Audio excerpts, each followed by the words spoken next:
കണ്ടോ? ഇത് ഗോൾഡ് ആണോ കഴുത്തിലുള്ളത്? അയ്യോ, ഈ ഗോൾഡിന്റെ വിലക്ക് ഇത്രയൊക്കെ വാങ്ങിച്ചിടാൻ മാത്രം റിച്ച് അല്ല.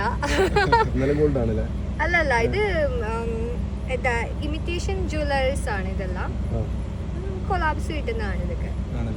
ഗോൾഡ് ഈവൻ കാശിൻ്റെ എനിക്ക് തോന്നുന്നില്ല ഞാൻ ഇത്ര വലിയൊരു മാല വാങ്ങിച്ചിടുമെന്ന് ഗോൾഡിൻ്റെത്.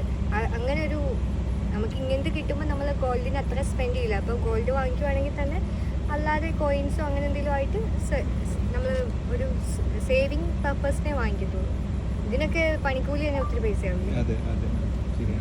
അല്ല, ഗോൾഡ് ഇപ്പൊ വാങ്ങുന്ന ഒരു സേവിങ്സ് പോലെയാണല്ലോ. സേവിങ്സ് പോലെയാണ് വാങ്ങിക്കുന്നത്. അല്ലെങ്കിലും എല്ലാവരുമായിട്ടും കോണ്ടാക്ട് ഉണ്ട്. അത്യാവശ്യം എല്ലാവരുമായിട്ടും കോണ്ടാക്ട് ഉണ്ട്. അങ്ങനെ ആരുമായിട്ടും കോണ്ടാക്ട് ഇല്ലാതിരിക്കില്ല.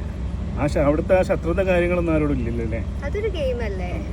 അത് എല്ലാവരും അവരുടെ സാഹചര്യം കൊണ്ട് ഓരോരുത്തർ പറഞ്ഞു പോകുന്നതും അണ്ടർ പ്രഷർ അല്ലേ. ടാസ്ക് തരികയല്ലേ ബിഗ് ബോസ്. അപ്പം നമ്മൾ ചെയ്തു പോകുന്ന ഒരു സാഹചര്യത്തിലാണ്. മനുഷ്യന്മാരല്ല, നമുക്ക് അങ്ങോട്ടും ഇങ്ങോട്ടും ക്ഷമിക്കാൻ പറ്റുന്ന കാര്യങ്ങളല്ലേ ഉണ്ടായിട്ടുള്ളൂ.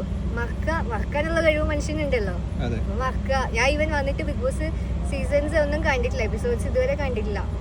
ആകെ ക്ലാരിഫിക്കേഷന് വേണ്ടി 1-2 എപ്പിസോഡിന്റെ കുറച്ച് പോർഷൻ മാത്രമേ കണ്ടിട്ടുള്ളൂ. അല്ലാതെ ഞാൻ കണ്ടിട്ടില്ല. കണ്ടു കഴിഞ്ഞാൽ ചിലപ്പോൾ നമുക്ക് ഫീൽ ആയാലോ വിചാരിച്ചിട്ട് ഞാൻ കണ്ടില്ല.